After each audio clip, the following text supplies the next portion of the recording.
All right, so you got some fresh rainbow trout that you caught out of Utah. In my case, this was Panguish Creek. So I took my rainbow trout, I grilled it. I took some fresh crab claw meat.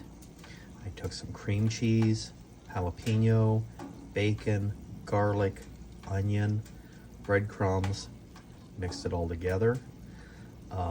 Cleaned out a portobello mushroom, stuffed them, threw them on the grill with a little olive oil, lemon juice, and yeah, this is what we have.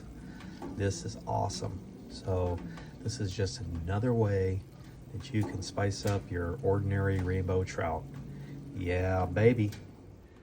When you want to do something different with your rainbow trout, kick it up. Portobello stuffed grilled trout. Yeah, baby.